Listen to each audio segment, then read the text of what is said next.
Hi guys, so we are coming out. It was a pre-record. Obviously, everyone is very busy at the moment with everything starting to open up back next week. So we wanted to do this in a way that you can listen along while you're working or whatever way is handy for you.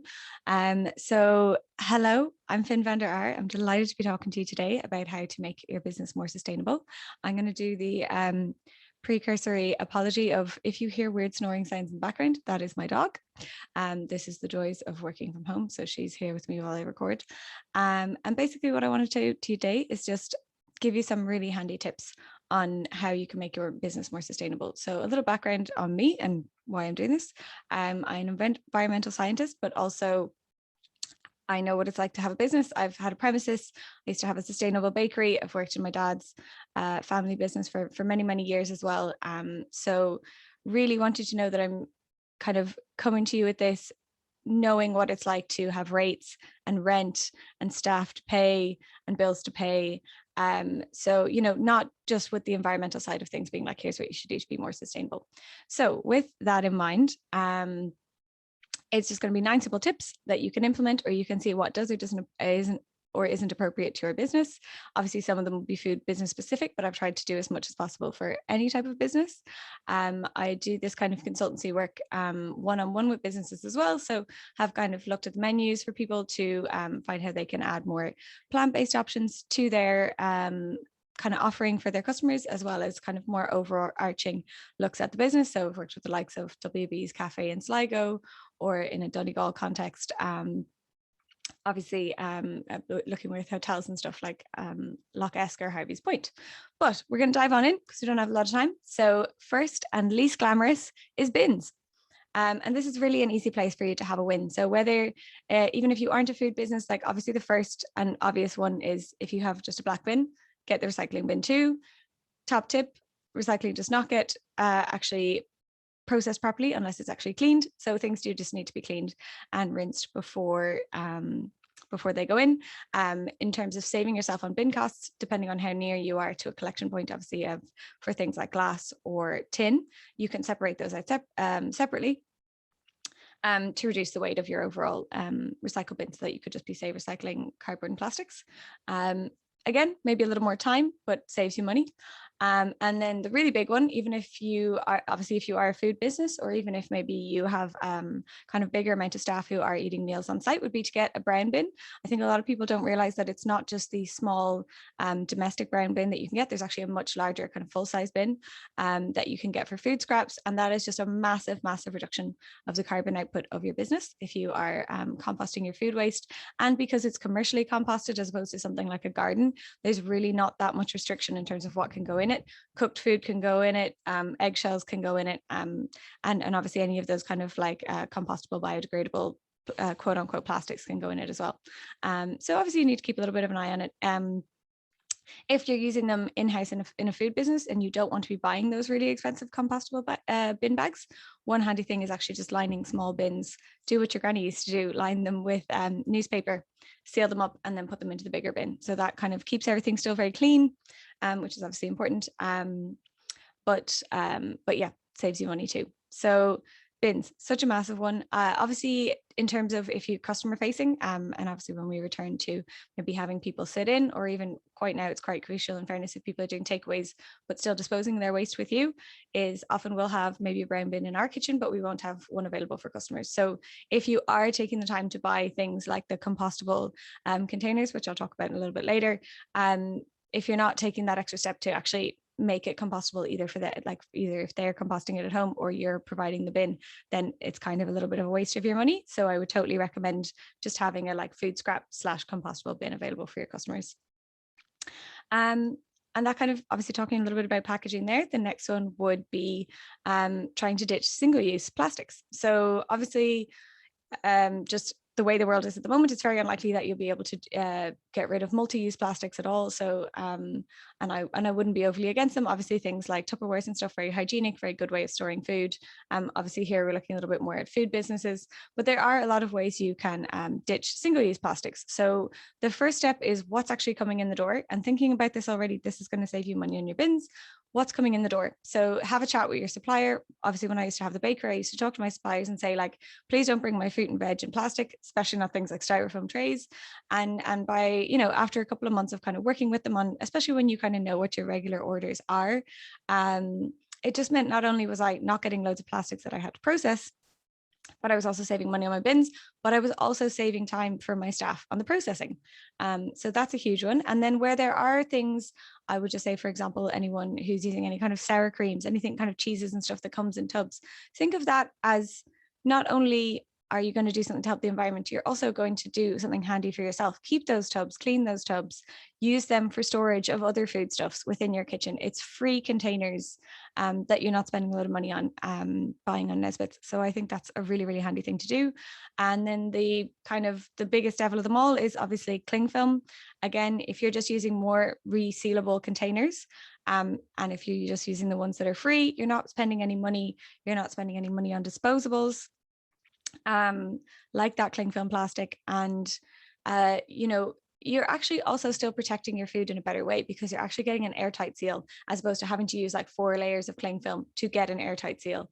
In terms of things like baking paper, obviously we think of that mostly as paper, but sometimes you don't know what the wax treatment on it is.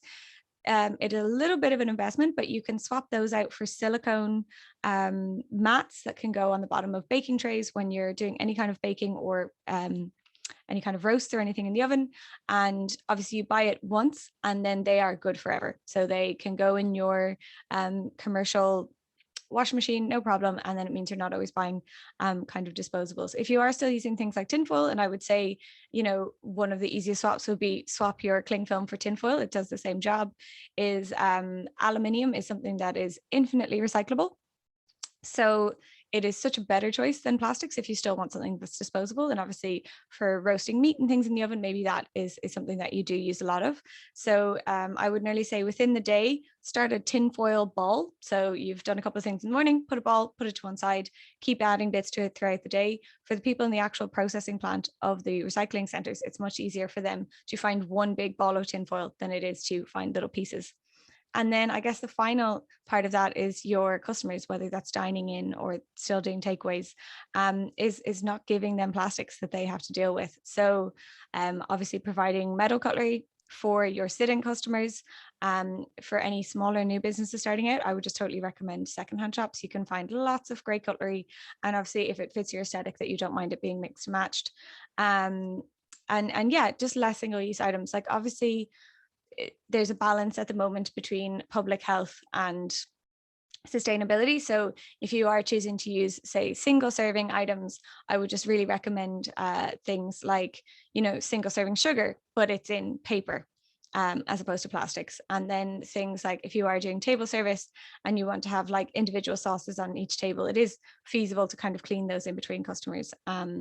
Obviously, I know that's a little bit more work, but those single sachet packets can't be recycled. So that is kind of a big thing. And then obviously there is the compostable packaging. So for bigger companies, this is going to be easier and relatively affordable because you can buy in such kind of bulk amounts.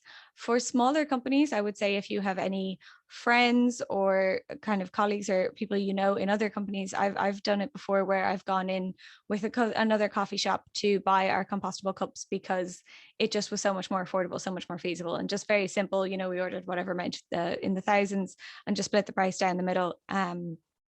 And relatively easily done. And in fairness, the more that those things are kind of done together as a town, the more those things will become affordable for us as well. Or if we are all using similar suppliers and we're encouraging them to bring in products like that we can use, that's a really easy one. The next one, and this is a little bit more of a deep dive, so maybe not feasible for everyone at the moment, but is energy. So part of the premises that I used to have, part of the stipulation was we were underneath a hotel, so we didn't want to have gas ovens because of obviously safety, but also I didn't want to have gas ovens for burning natural gas because obviously if I could do completely electric, then the main outputs was coffee machine, oven, and obviously wash up units. And that was all through electricity. So just hands up, I've worked with electricity before, so I'm not saying use them specifically. I'm just saying a renewable energy company is a great option. They are getting better at supporting businesses in terms of like kind of viable rates.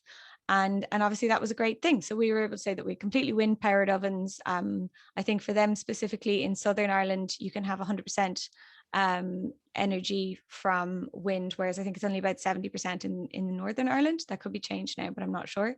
But that was just a really, really easy win. So looking at energy, that could mean many, many different things. So obviously the supplier is the first and easiest thing to change if you're using gas energy or something and switching to renewables. But you could also look at how energy is used in your business. Is there things that could only be turned on at night so that you are using energy at a more efficient time? Is there things that you could swap out within your business? Obviously, like the obvious one that we know is more light efficient bulbs, but it could also be like, how early do you turn on your coffee machine, things like that, or how often do you use your heating? Could you improve the insulation in the building so that you're spending less money on the heating?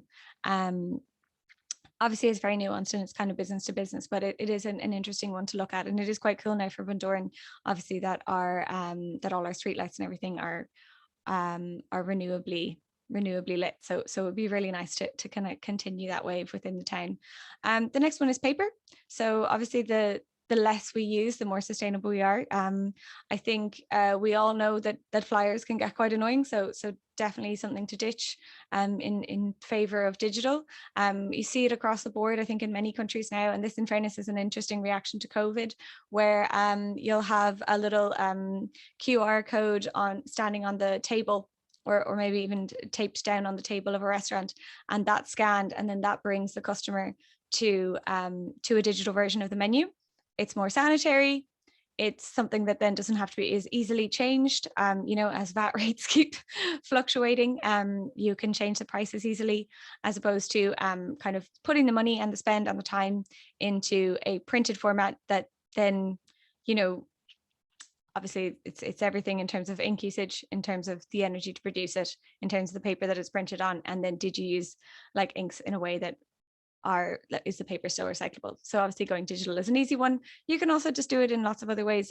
For non-food related businesses, obviously it can be things like just going paperless as much as possible within the office.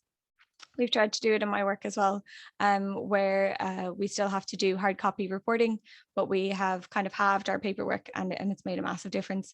You can also choose to do things like for printers and things for offices, is looking at having ink cartridges that are refillable, so it's a lot less plastic, and then looking at paper that is recycled, because obviously it doesn't need to be kind of virgin paper. The next one is a bit more general, I would say. Secondhand. So what that could mean almost anything to you. Obviously, if you are starting out, or a lot of people are kind of refitting and doing their places up at the moment, obviously to kind of comply with more dining and being outside, but also just because, well, we've been closed for a few months, maybe now is the time to do the place up a little bit. Instead of just buying all brand new, new items have a really high carbon footprint. Whereas if you are giving an item that is secondhand a new life, you are kind of taking out of that carbon cycle, which is brilliant. So again, using my own example, when we did up the bakery, we used completely secondhand equipment.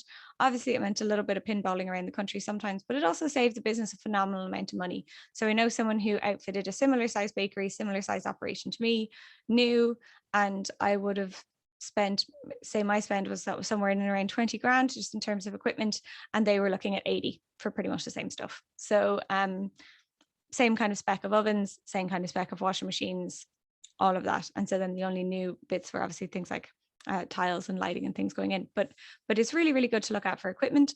If you are doing your place up and doing a big massive paint job, another thing I would highly recommend is there's a place in Dublin, obviously if you're doing an IKEA trip or anything down there, there's a place called the Rediscovery Centre in Ballymun, and they do a fascinating thing where they take all of the white or magnolia paint from all the recycling centres around the country, and they can inject it to any colour you want, any Dulux colours, and it's about €1 a litre. So it is like phenomenally cheap paint, really high quality, and obviously everybody knows when you're doing a premises that can actually kind of be kind of very sneaky fee, so a kind of hidden cost. So I would really, really recommend checking them out. They'd also have more good advice on kind of more sustainable business.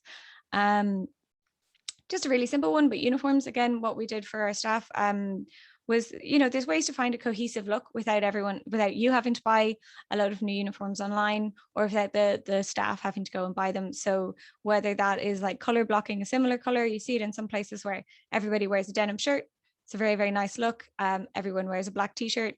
Again, very clean, consistent. Maybe then all you have to supply is the aprons. It can mean that the staff are more comfortable being in their own clothes. They also haven't had to invest. And then you haven't had to get into the cycle of a lot of the kind of clothing on, especially say for like bar or restaurant staff, a lot of that clothing is, you know, questionably made. A lot of it comes from China.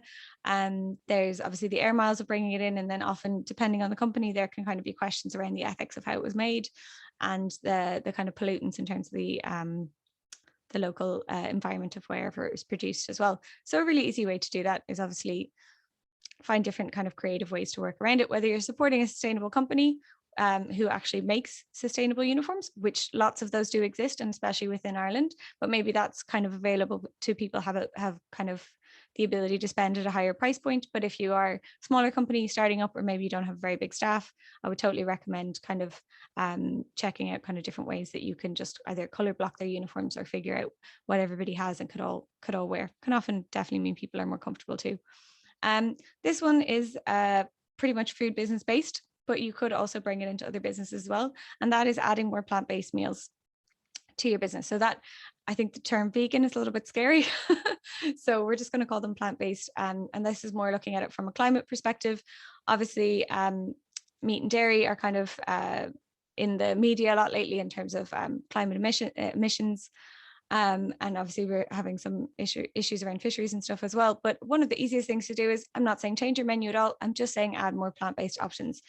We saw it in my husband's business when we added a second vegetarian option, and it suddenly had all of these new customers coming in that we'd never met before. And it was one customer got really excited about this new menu item, posted it on an app called Happy Cow, which is kind of all about where you can find plant-based food in Ireland and possibly Europe.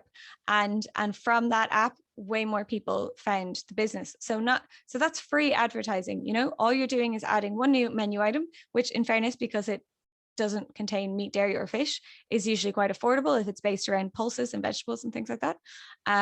It's something that will probably keep well, obviously as well, because there's less things we could talk about if anyone has particular questions about adding those things. It's something I'd be happy to talk about later. But yeah, and it's not really costing you any extra money, and it's potentially bringing you a whole dearth of new customers. So totally recommend that as an option. If you're not a food business, how could you do this? You could do something really simple like meat-free Mondays, where you encourage staff to bring in a vegetarian or plant-based meal on a Monday. And again, even if you think of just the level of the amount of people doing that kind of movement around the world, has a very significant impact. And the last one, guys, thanks so much. I'm flew through all of these, but I know you're all really, really busy at the moment. And that is just different initiatives that maybe you could use to support your business. Again, most of these are free and they are good promo for you. But also kind of good advertising. So what do I mean by that? It doesn't have to be food businesses, but they would be the primary ones in this. And that would be things like the Conscious Cup campaign, which you can sign up to. You get a sticker for your window. That's where you're providing a discount when people are using their own keep cups. Obviously, have a look at the current like health recommendations in terms of whether or not health officials believe it's safe for you to take things in from the public or not, but definitely one to think about for the future. Another great one is the refill campaign, which again is either providing water for customers for free or providing a place where they can refill themselves, something that would actually be really cool to have around the town too. Stampify is another fantastic one. It kind of replaces your kind of loyalty card. So someone will have it, any business can sign up to it. When someone gets a coffee or a meal or something like that, instead of getting your business's card stamped, they stamp the Stampify card.